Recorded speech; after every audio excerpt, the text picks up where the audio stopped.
اب محسوس ہوا ہوگا کہ اگر خان کو گری چور قرار دیا جا سکتا ہے تو شاہد جن پہ خان صاحب چور کا الزام لگا رہے تھے اس میں بھی شاید کوئی غلط الزام لگا رہے تھے. anyway, مقصد یہ ہے کہ جو تربیت کیا جاتا ہے باقی سیاسی جماعتوں میں اسٹاپ اٹ جو تربیت کیا جاتا ہے باقی سیاسی جماعتوں میں پرانے سیاستدانوں کا یہ جو تربیت کیا جاتا ہے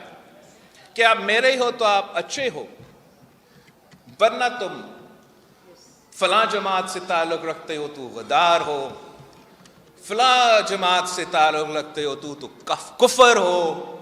تو اس طریقے سے ہم یہ ملک نہیں چلا سکتے. میں زبردستی آپ سے جیے بھٹو کے نعرے نہیں لگواؤں گا, مگر میں اتنا امید رکھتا ہوں کہ آپ بھی مانیں کہ میں محب وطن پاکستانی ہوں اور میں بھی مانوں کہ آپ محب وطن پاکستانی ہیں.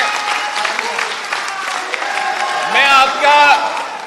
آپ کا لیڈر سے سیاسی اختلافات رکھ سکتا ہوں, ایک دوسرا رائے رکھ سکتا ہوں, مگر جو سیاسی کارکن ہیں ان کا میں عزت کرتا ہوں, ان کا میں احترام کرتا ہوں, چاہے وہ پیپلز پارٹی کا ہو, چاہے وہ نون لیگ کا ہو, چاہے وہ تحریک انصاف ہو. اور آپ کی مجھے مدد چاہیے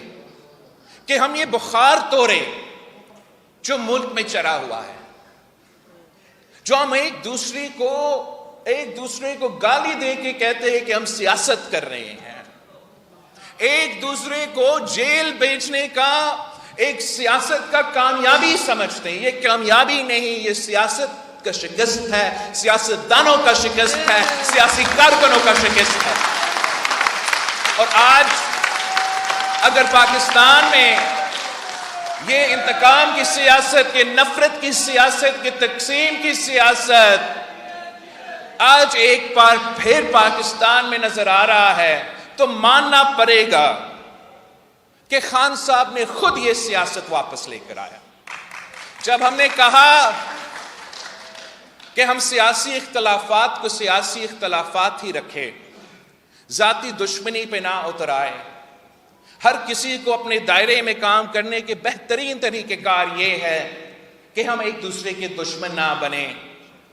ہم بھی سیاست کے دائرے میں رہ کے کام کریں اور وہ بھی اپنے دائرے میں رہ کے کام کرے. تو ہمیں کیا کہ مکمکہ یہ اس طریقے سے ایک ملک جس کا 250 ملین کا پاپولیشن ہے, جس کا آج جو معاشی بحران ہے, ہم نے اپنے تاریخ میں اس قسم کا معاشی بحران کا مقابلہ نہیں کیا. ہمارے جو مسئلے ہیں اس ملک کے جو خطرے ہیں, جیو پولیٹیکل جو ہمارے خطرے ہیں, دہشت گردی کی طرف سے جو ہمارے خطرے ہیں, اگر ہمارے پرانے سیاستدان پرانے طریقے سے لڑتے رہیں گے آپس میں تو ہم ان مسئلے کا حل نہیں نکال سکیں گے. میں چاہتا ہوں کہ ہم ہمیشہ کے لیے یہ پرانی روایتی سیاست کو دفن کریں اور ایک نیا سیاست, اس ملک کو ایک نیا سمت پہ لے کے جائیں, جہاں سیاستدان بھی سیاست کے دائرہ میں اگر رہ کے کام کریں گے تو پھر ہم مل کے باقی ادارے کو بھی اپنے دائرے میں لے کے آ سکتے ہیں. ہم یہ کر کے دکھایا ہے ماضی میں, مگر جب تک